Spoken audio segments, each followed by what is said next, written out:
Hello po, good morning. Ay, good afternoon na pala.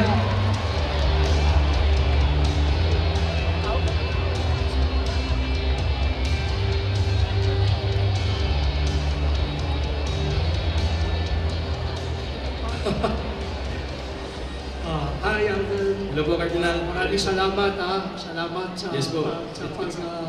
pagdalo mo dito, no? It's an honor po to be here. Sige, picture na kayo.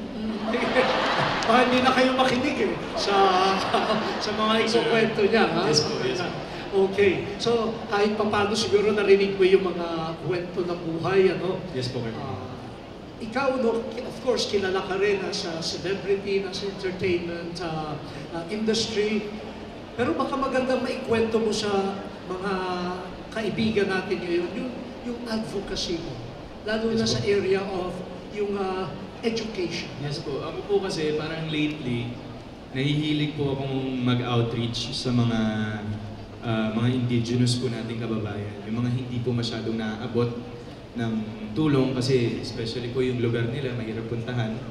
So recently po, parang 2 years ago, I celebrated my birthday po sa Bamban Tarlac with the AITAS po. And I asked help from a few friends para makapunta po doon. Mahirap po puntahan kasi sa Tarlac po, parang it's an off-road trip. So kailangan po ng heavy duty na sasakyan. So we went there po, we gave out some supplies.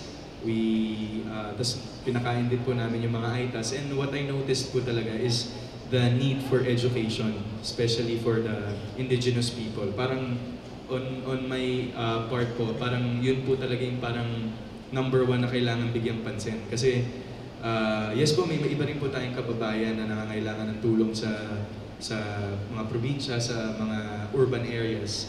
Pero when it comes to indigenous people po kasi parang malayo po sila eh. And parang ako po, yun po yung advocacy ko is to bring education to those people, to those kids especially.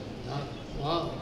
So, baka pwede mong mag-connect ka kay sister kasi Yes, si sister works sa indigenous people. No? Ito na, communion, weaving, nagsisimula na. No? Yes po. Pero aside from education, you also got involved in yung Habitat for Humanity, yung Yes, building houses. Building houses po as well. Yun naman po, parang Habitat for Humanity got me as an ambassador po for them. And iba rin po kasi yung feeling na you're able to share homes to the homeless. Kasi parang yan po yung isa din po sa mga number 1 problems ng country po natin as of now. Yung mga informal settlers, and then yung mga homeless po. Parang Habitat for Humanity parang does a lot of projects para mabigyan natin ng mga tirahan yung mga kababayan po natin na hindi nakaka-afford ng bahay. Kasi parang ako po kasi since I started showbiz po, parang the reason that yung mga nag-humble po sa akin is yung everyday I wake up to a home, to a roof on top of my head. And how many people, how many less fortunate Filipinos are not able to have that privilege.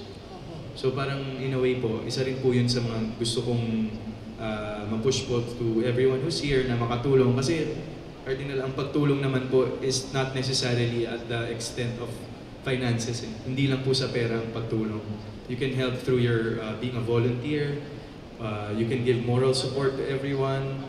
And pag sinabi po kasing charity, it's not always about sharing money to everyone. It's about giving out yourself for service. Yes, ayan Hindi dahilan yung wala akong pera, wala akong may bibigay, but your presence, your hands, Yes, yung sa volunteer work.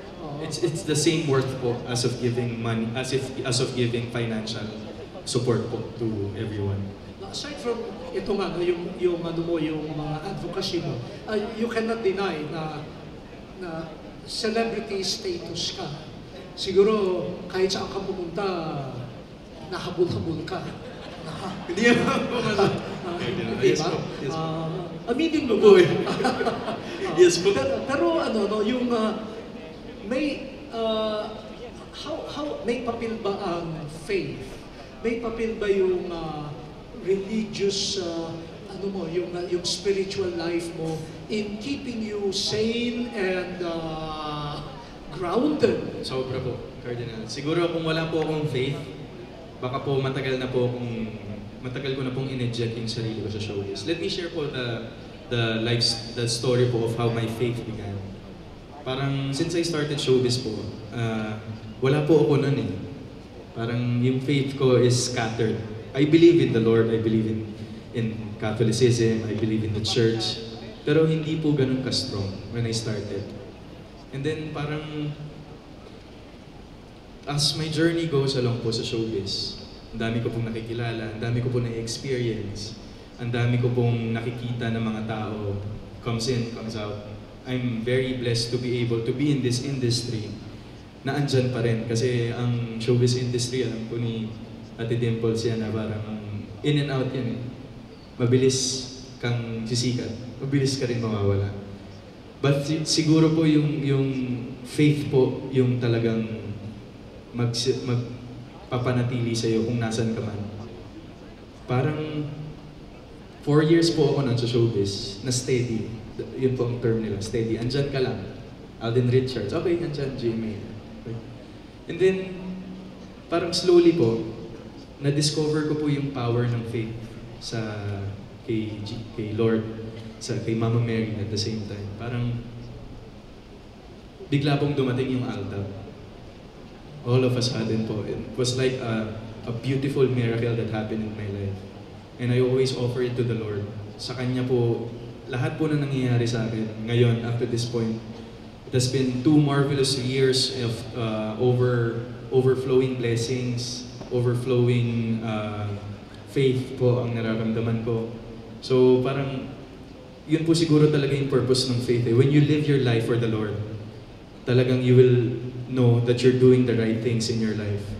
So ako po, yung faith is one of the instruments that keeps me grounded, that keeps me sane. Kasi kung wala po ang pananampalataya ko sa Diyos, hindi ko po kakayanin yung mga dumarating sa akin ngayon. And parang faith is a way of life. And that's my purpose po, my purpose of living. May tanong ako Naisip ko ba na magpare? Cardinal.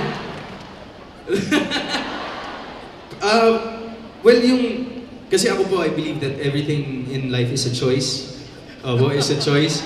And kung talagang nandun yung calling natin, kung saan tayo tawagin ng Diyos, doon tayo dapat pumunta. Kasi kung titingin ka doon, no?